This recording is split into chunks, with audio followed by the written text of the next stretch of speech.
Hello team. I watched the Attack on Wembley, I think it was called, the Netflix documentary about the Euro 2020 final that was played in 2021 after COVID, and it was about the fans that descended on not the fans really, are they? The hooligans that descended on Wembley during that final, lost to Italy. And I was at that game. I was at Wembley. I'd bought a ticket, and I went to the game, and obviously ended up being one of the worst days of my life because we lost. And also, I'd happened to go in straight away when the doors opened, so I actually didn't see any of the riots at the time. I had a sense that there were people budging in because there was like 10 teenagers trying to get our seats, and they didn't have tickets. So I kind of was like, are they an anomaly or is this everyone? Anyway, then later saw all the clips, and that just kind of, and then all the racism as well, and that just kind of added a horrendous sour taste on top of what was already sportingly a very sour day.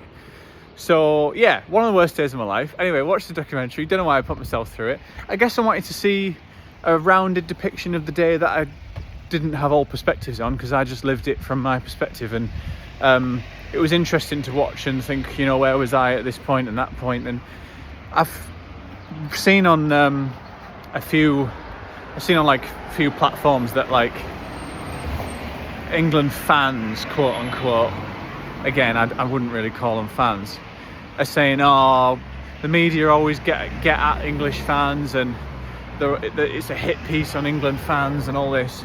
And I just disagree. I don't think it's a hit piece on England fans when it was such a mass event, when so many people did this on the day. I think you can call something a hit piece if, say, like 10 fans had done it, but they make a whole documentary about it saying that represents all of England. That would be a hit piece.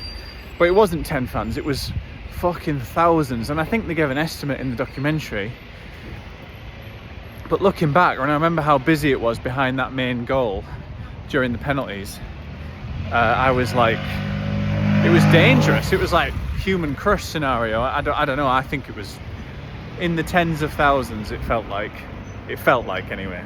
Maybe I'm wrong. So yeah, I don't think it's a hit piece. A lot of people did it. It's a documentary that's justified by what happened, about a very, very significant day in our sporting history. And also there's lessons to learn about like live events, how to marshal large scale events, and also Euros. We've got the Euros coming back in 2028. So I think it was a worthwhile doc. I think it was well made. I had got contacted about it when they started making it. So I said that to someone else, and they were like, "Oh, I hope, you know, you're in on the hit piece. Like, they've probably fucking paid you and all this." And I'm like, nah, they just contacted people who went to the game.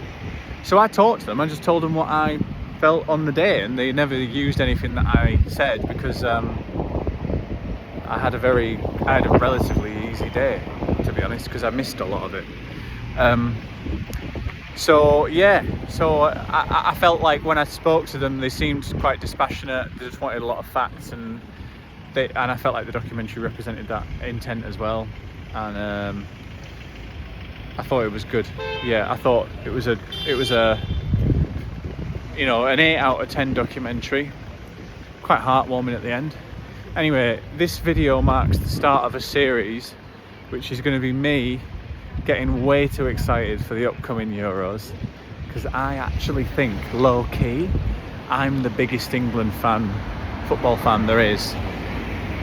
No point going into why I think that. I just think it is. One of the big reasons is that I don't support a club. I'm from Scarborough, and the original Scarborough club went bankrupt when I was younger, so I just decided not to support anyone. They do have another club now, but I don't live there anymore. So I kind of channel all my week-on-week energy that I could be putting into a club into England once a fucking every 4 years or whatever, every 2 years. And so I go fucking nuts in a non-violent way. So yeah, this is me leading up to the Euros, and this is video 1. you're going to see a very different Fred this summer if England do well. Thanks, see you next time.